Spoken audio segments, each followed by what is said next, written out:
தமிழ்நாட்டின் அரசியலையே தலைகீழாக மாற்றிய தேர்தல் 1967 நடைபெற்றது.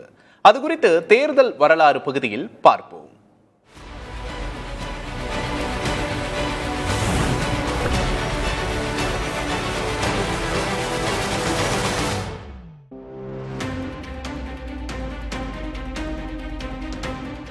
ஆயிரத்து 1967 ஆண்டில் நடைபெற்ற தேர்தல் அதிரடி மாற்றங்களுக்கு வித்திட்டது. தமிழ்நாட்டில் காங்கிரஸ் ஆட்சிக்கு முடிவுரை எழுதியது இந்த தேர்தல்தான். இந்தியாவில் மாநில கட்சி ஒன்று தனிப்பெரும்பான்மையுடன் ஆட்சிக்கு வந்ததும் இதுவே முதல் முறை. தமிழ்நாட்டில் திராவிட கட்சிகளின் ஆதிக்கம் தொடங்கியதும் இந்த தேர்தலில்தான். இவ்வளவு சிறப்புகள் பெற்ற இத்தேர்தலில் ஆளும் காங்கிரசுக்கு திமுக கடும் சவால் தந்தது. காங்கிரஸ் கட்சி தனித்து களமிறங்கிய நிலையில் முந்தைய தேர்தலைப் போலவே இம்முறையும் காங்கிரசுக்கு ஆதரவாக பெரியார் பரப்புரை மேற்கொண்டார். எதிர்த்தரப்பில் திமுக வலிமையான கூட்டணியை அமைத்திருந்தது. ராஜாஜியின் சுதந்திரா கட்சி, மார்க்சிஸ்ட் கம்யூனிஸ்ட், இந்தியன் யூனியன் முஸ்லிம் லீக் உள்ளிட்ட கட்சிகள் திமுகவுடன் இணைந்து தேர்தலை சந்தித்தன.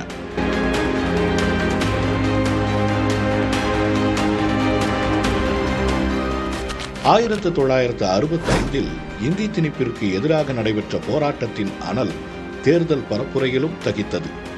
இன்னொரு புறம் அரிசி தட்டுப்பாடு பிரச்சினை தலைவிரித்தாடியது. இந்த சூழலில்தான் ரூபாய்க்கு 3 படி அரிசி லட்சியம், 1 படி நிச்சயம் என்ற வாசகத்துடன் வாக்கு வேட்டையாடினார் அண்ணா. தேர்தலுக்கு சில நாட்களுக்கு முன்தான் திமுகவின் முக்கிய தலைவர்களில் ஒருவரும் நடிகருமான எம்ஜிஆர் கழுத்தில் சுடப்பட்டார். இதுவும் தேர்தலில் திமுகவுக்கு அனுதாப அலையை ஏற்படுத்தியது. தேர்தல் முடிவுகள் பெரும் பூகம்பமாய் அமைந்தது.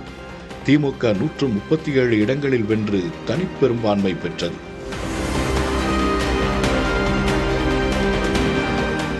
சுதந்திரா கட்சி 20, மார்க்சிஸ்ட் 11 இடங்களில் வெற்றி வாகை சூடின. காங்கிரஸ் கட்சி 51 இடங்களில் மட்டுமே வென்று முதன்முறையாக ஆட்சியை பறிகொடுத்தது. திமுகவின் இளம் வேட்பாளர் பே. சீனிவாசனிடம் இந்தியாவின் கிங் மேக்கர் என பெயரெடுத்த காமராஜர் 1285 வாக்கு வித்தியாசத்தில் தோல்வியுற்றார்.